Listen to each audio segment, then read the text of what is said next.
Bismillahirrahmanirrahim. Assalamualaikum warahmatullahi wabarakatuh. Selamat pagi anak-anakku 10 TO, dan Bapak ingin menanyakan kondisi kalian semuanya. Apakah hari ini kalian semua sehat walafiat? Syukur alhamdulillah. Itu harapannya, karena Bapak ingin juga melanjutkan beberapa materi yang kemarin Bapak sudah sampaikan kepada kalian terkait dengan materi atau mata pelajaran TDO.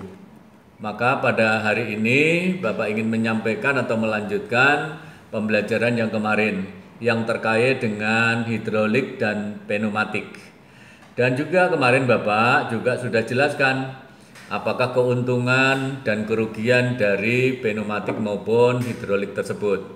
Nah, pada hari ini Bapak ingin melanjutkan pembelajaran yang terkait dengan komponen dasar elektronik.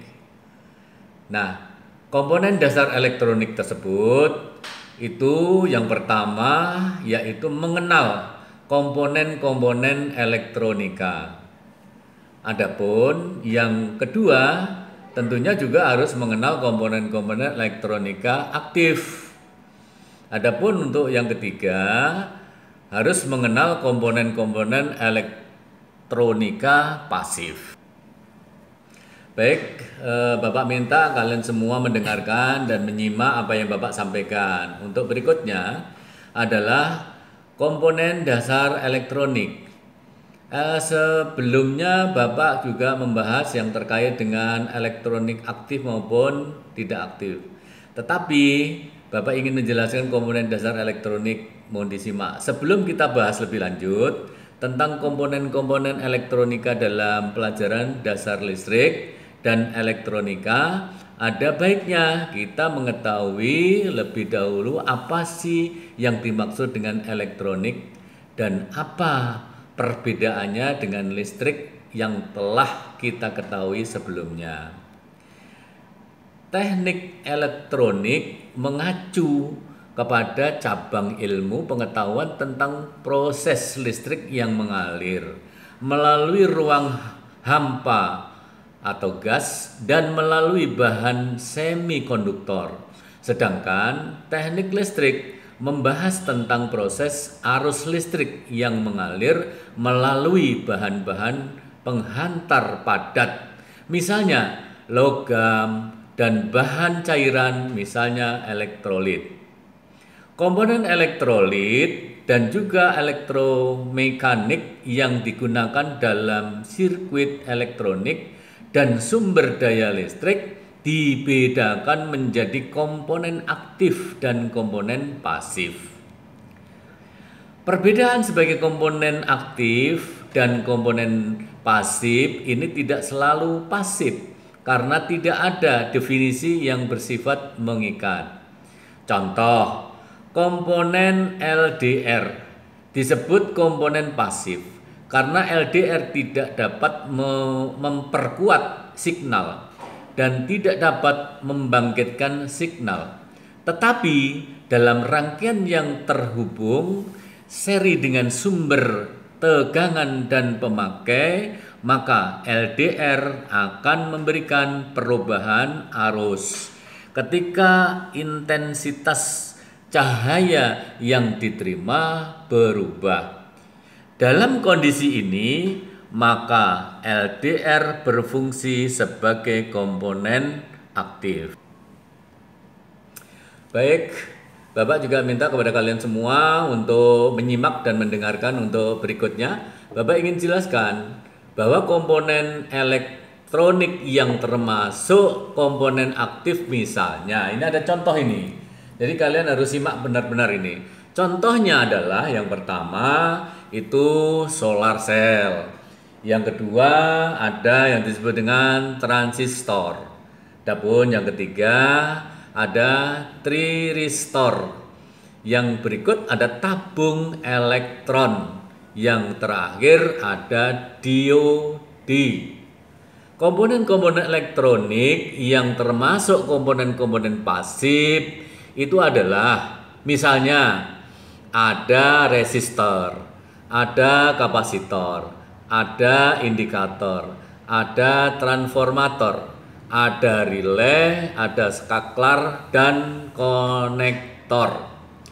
Dua macam komponen ini adalah komponen aktif dan komponen pasif.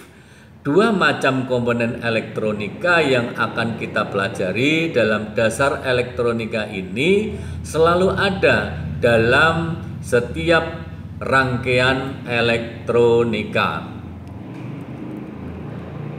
Dalam dasar elektronika, penggunaan kedua jenis komponen ini hampir selalu digunakan bersama-sama, kecuali dalam rangkaian-rangkaian pasif yang hanya menggunakan komponen-komponen pasif saja. Misalnya, rangkaian bekandal pasif, tapis pasif, dan sebagainya. Untuk IC atau intelligent circuit adalah gabungan dari komponen aktif dan komponen pasif yang disusun menjadi sebuah rangkaian elektronika dan diperkecil ukurannya atau fisiknya.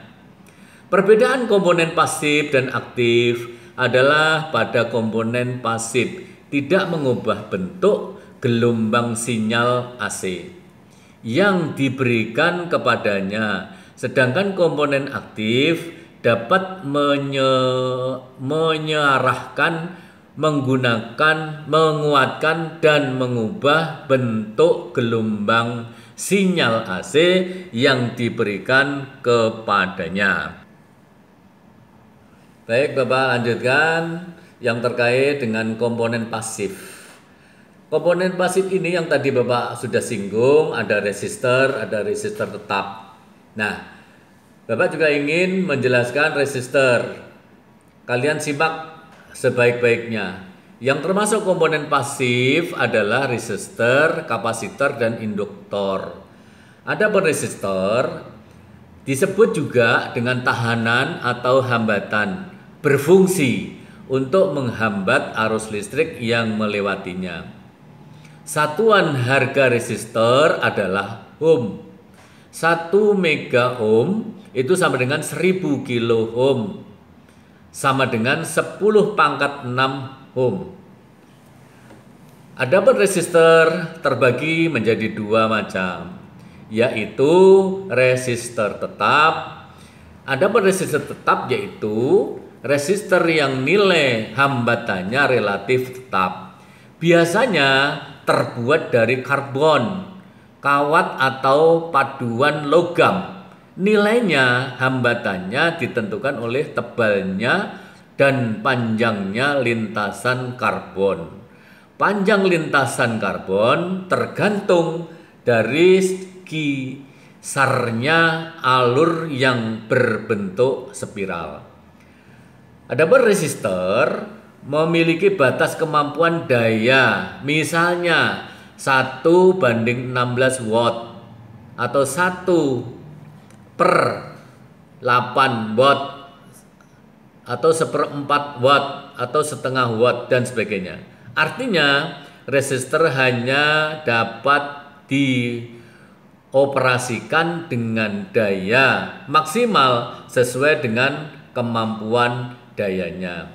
Nah, di sini kalian bisa perhatikan ada dua gambar di sini. Yang pertama itu ada disebut dengan resistor tetap. Gambarannya adalah seperti yang kalian lihat pada gambar tersebut. Adapun yang sebelahnya itu ada simbol resistor tetap. Ya, jadi di situ ada beberapa warna. Ada warna biru, ada warna hitam, dan merah dan sebagainya. Ada 940. Ya. Baik, itu saja yang bisa Bapak sampaikan. Mudah-mudahan kalian bisa memahami dan menyimak apa yang telah Bapak sampaikan yang terkait dengan materi pembelajaran TDO pada hari ini. Itu saja yang Bapak sampaikan dan lebih kurangnya Bapak mohon maaf dan Bapak akhiri. Assalamualaikum warahmatullahi wabarakatuh.